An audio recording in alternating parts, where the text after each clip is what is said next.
Hi, my name is Gergely. As previously stated, I'm a contributor to many things open source. I used to work at Weaver's before on all things Flux and EKS-CTL. And then I switched over, forced to switch over to Kubermatic, which is an equally amazing company doing all things open source, which I really love.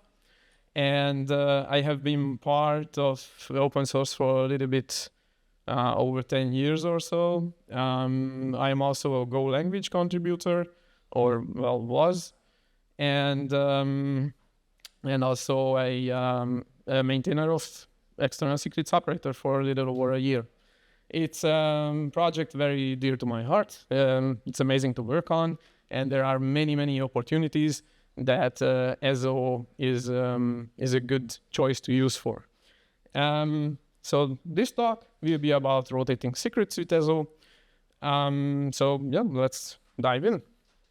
So the agenda is kind of why rotation is important. I think if you were here, you already kind of know. And then a little intro to external secrets operator itself, and then what we are trying to achieve, like the architecture of the thing I'm going to show you, and then an actual demo. I did sacrifice a lot of things to the demo gods, so hopefully they will be with me today. And then I'm also going to try to show a very new project which comes out of External Secret Inc., which is a company that we created, the maintainers of ESO, and we are doing some amazing stuff for ESO. And Reloader is something that has been required for a long time now, which is basically a hook that allows you to listen for certain events or listen on certain objects and then trigger actions on it. For example, like if you have a pod that you mount the secret in and the secret is updated and you want that deployment to be updated, you don't have to use another tool for that. Well, okay, you kind of have to, but use our tool instead of a different tool. So Reloader is kind of like that. You can set up hooks to various events and things, and then, rotate deployments and external secrets and other stuff. And then I'm going to mention a couple of caveats, two that I know of for the rotation, and then some closing notes. Should be okay. So, why is rotation important? The longer the token or the secret, the longer the exposure, of course. So if you have a long-running token that you forget about, chances are it's going to get exposed to some malicious intent, someone that will exploit it. For example, we even have things in recent history for that. For example, Uber in 2022, where a mobile device was compromised with a long-running token that everyone forgot about, and then their entire infrastructure was compromised. Not a good stuff. And then there's a reaction to rotate the secret. So when secret rotation is a reaction instead of a constant thing, that's a bad sign, of course, because then you already lost. And then there was the Dependabot exploit in 2023. I don't know if anyone remembers that. Some people got their hands on some tokens running Dependabot, and they impersonated Dependabot themselves, itself, and actually got a few PRs into projects where people auto-approve Dependabot updates. Not a good thing, again. And exploits have been far and wide with that outage. And then there was a Cloudflare outage in 2023. This one was very interesting, where they actually caught on that there was a breach and they immediately reacted. Nice, again, reacted. But forgot to rotate a couple of tokens, which, of course, got exposed and they got infiltrated. Not a cool thing. And there are many more such stories popping up every day. So instead of doing that, the recommended way of secret rotation is actually continuous rotation, automated rotation. So short secrets, and by short, I mean literally like 10 minutes to tops an hour. And how do you do that? Well, rotating secrets is rather can be rather painful, especially if you have a large architecture and you use personal tokens or any kind of token to do CI/CD. I'm looking at you, GitHub Actions, and things like that. But let me gauge the audience knowledge first. Who here knows about external secrets? Oh, actually, okay, that's a lot of people. Who here knows about used or set up external secret? Okay, that's few. My talk has value. Who here knows about, of you who set it up, who here knows about generators? This is a rather new thing. Nope, okay. Good, that's a good thing, for me at least. Okay, so as you kind of know then, external secret has this notion of providers. So it has many providers. These providers are community driven. So community developed, community supported, because otherwise us maintainers would die of exhaustion trying to figure out every SDK and every store there out there that supports secret management. It would be hell on earth. So instead, what we do is we kind of give support in general, like large architecture things, as in overarching things that influence all of the providers, or the core of ESO, like reconcile loops and whatnot. And then you, the dear community, the users, add providers to that. And to this day, we have over 30 providers, which is amazing. Awesome job. We are very happy about that. A couple of them are deprecated by now because the users just left the platform, or it's the provider itself is not maintained anymore, sadly. But it is how it is. But largely, most of the providers are fine and they are updated, so it's very nice. So general architecture, talk to the provider, get a secret. We use a common pattern for that, external secret, the object is called. And so you can fetch secrets from the secret provider and put it into your Kubernetes cluster. Please encrypt etcd if you do that, since the secret will end up in etcd. We don't, as of right now, we don't support injecting secrets into the pod. It is kind of something that we looked at, but realized that it's not very nice. Like you either have a wrapper that does something with your own application, or you do something like a vault operator or something that does that already.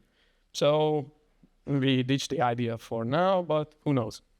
Maybe something will emerge from there. And then you also have push secrets, which is basically the other way around. So you have external secret fetching, you have push secret pushing secrets into your provider if the provider supports it. So that's very nice, because now you can back up secrets, you can update secrets at the provider if you generate some. And a very new thing is stores, external secrets, generators. So very new, as in last year, I think, or something like that. So what do generators do then? So generators, you can think of generators as, generating a secret. Surprise, surprise. We have a couple of generators already. So we have Vault Dynamic Secret Generator is the thing that I'm going to show you now, today, which basically can talk to Vault and use dynamic secrets to generate a new credential. Dynamic secrets in Vault can be set up to do all kinds of wacky stuff. The thing I'm going to show you today is via Postgres. So we are going to set up a Postgres role and then use dynamic secret. So basically, generate a credential, a username and a password to access this Postgres instance, and you can further fine-tune that access to be read-only or read-write or whatever, or like you can do all kinds of cool stuff with that. And then we have Azure Container Registry, Elastic Container Registry, AWS STS tokens, like short-lived tokens. You can basically call into all sorts of stuff and then generate a new secret. So we are going to utilize this capability to generate a short-lived token to access the database. And then we also have a webhook type, which basically is any type as long as it can call an endpoint or something like that. So very cool. And then password generator also, you can provide it a regex, and based on that regex, it will generate a random password. It's very cool. So yeah, this is what we are trying to achieve. You have a vault, creates temporary role with random username and password, and then the generator talks to it, fetches a new credential, basically generates a new credential to access vault, and then an external secret will reference that generator. And on an interval that we set up, it will take that response from Vault and put it into a secret in the cluster, and then your pod is just accessing that secret and talks to the database with those temporary credentials. So this is very cool because now your application doesn't have to care or change anything. It will just get the right credentials to access the stuff when it needs to. There are, of course, downsides, which we'll talk about. The one, which is an outage, and there is no like two secret rotation going on, where you invalidate the first one, switch over to the second, and vice versa. Like that, you could set it up, but it would be like rather complex and not very nice to work with. So these are kind of this is kind of how the generators work. So yes, this is sort of the basics, like the basis of everything here. So let's try to show that, how it works. Okay, I don't have a cluster. How visible is that? Not very visible. Okay. No. No, okay. It's not visible. Okay. You don't have to watch the output, actually. This is the important one. Okay.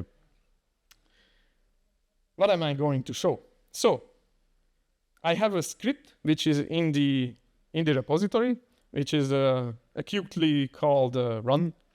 And what that does is it sets up a KIME cluster, it sets up Vault, unlocks Vault, sets up the role in the database, does all the connections, connects Vault and Postgres, and then creates the external secret. It creates the generator, bootstraps external secrets operator, and then we will see how it updates the secret once everything is set up and is working. And on the side, what you see there is a graph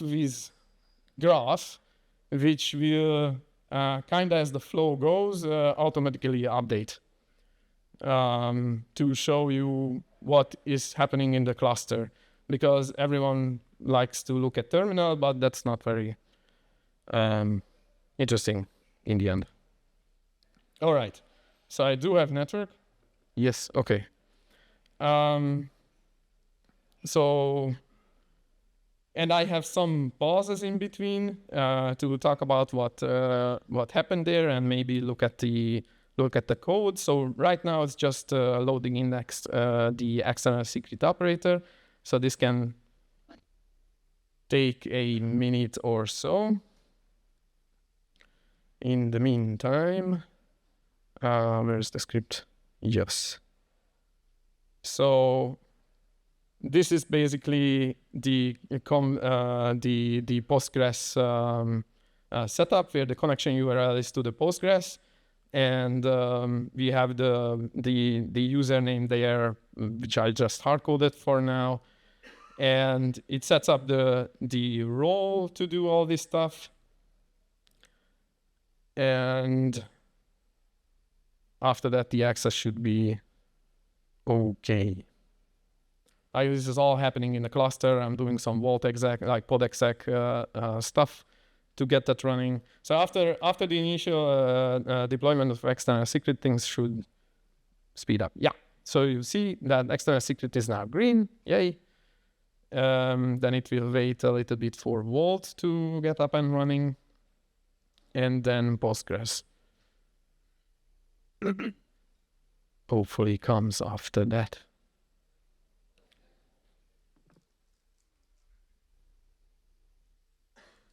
Come on. Please. Don't be like that. I sacrificed so much. Even a sheep. And some flowers. Oh, there you go. Jesus. All right, so Vault is now up and running as well, and it's unlocked. So so we can do some stuff with it. And Postgres is still pending. Yes. Oh, everything is green. Ow. This was the hard part. Okay, so now what happens is I'm applying a bunch of manifests, doing the configuration. Here you can see that I set up a role. There's a database role for Vault to work with. And you can see that everything is still green, and Vault SQL configuration is applied and working. We created the generator. What we see there is that external secret operator is managing the generator, which is fetching creds from Vault.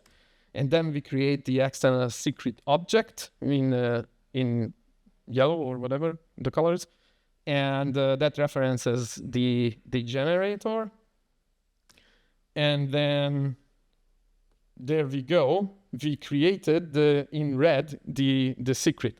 So this was like super easy. I mean, the setup is rather complex, but in the end, what you see is basically a secret. If we look at the secret that was created, the PSQL example for use, which basically now contains our temporary credentials. And for now, it's basically updated every 10 seconds. Which is the interval I set. So if we take a look at it, it's a IAZI or whatever. And then if we wait a little bit, it should be a new credential, hopefully. Oh yeah, it's already new. Yay! So that's it. You have your automatic generation of the secret every 10 seconds. So you would most likely set this up in a CI/CD pipeline or something that is going on, that is a long-living a pipeline that is continuously running or something, or running multiple times. Basically, on every run, it could use a new secret, or if, for example, you have a dev environment or whatever that you're running, you would basically have to just point your application at this secret, and then you're good to go. And then in the background, you just set this up with the with Azure, and then yeah, everything is there. So where's my full screen? Yeah. So basically, we have set this up. And the other cool thing about this is now you could have, with Azure, you can use templating. So basically, you can use the same generator, but generate multiple values for this, if it's allowed. Or you can use the same pipeline or the same secret. It's okay, because it would be like it's a one shot basically at that point. And okay, so that was it for the rotation demo. So now let's take a a small look at the reloader. So reloader right now is it's in alpha stage at the moment. It's very, very new. We literally released it like a month ago or something like that. Was open source, so it's still lacking a bit. For example, the feature I'm going to work on is basically selecting a specific secret to watch for. Right now, it's just there's like no filter whatsoever. But it's fine, it's in alpha. So how it looks like is I have a rotator, reloader, sorry. I keep calling it rotator, it's not rotator. Okay. Look. So basically reloader is starting up, and I will create 2 deployments which will reference a secret. And then if we make changes to that secret, then our deployments should be rotated in after each other. So it's not rotating everything at the same time, because that would be a huge burden on the API server to rotate everything at the same time. So it's going to do it sequentially. Later, maybe we'll add some other algorithms that you can use for rotation cadences or whatever. But right now, it's just doing everything in after each other. So let's apply the reloader config. Actually, let's take a look at the reloader config first.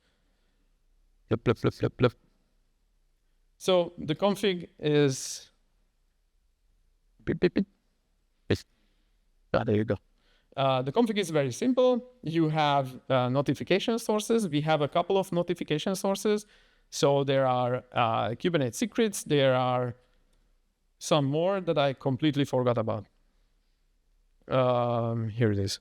Yeah, notification sources. We have, GCP PubSub. We have AWS STS, HashiCorp Vault, of course, Azure Event Grid, and Kubernetes secrets. I'm adding config map to the mix right now.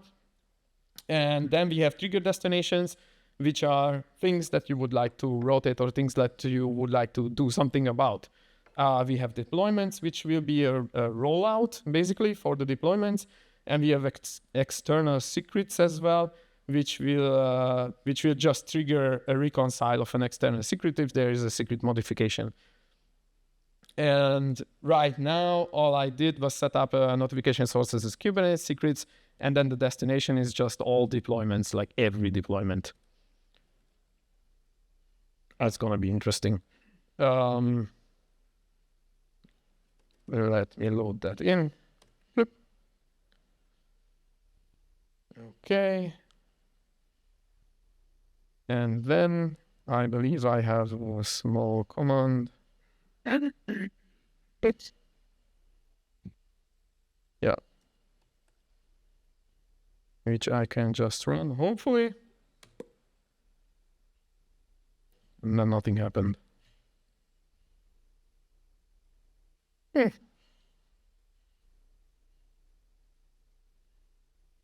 This was patched.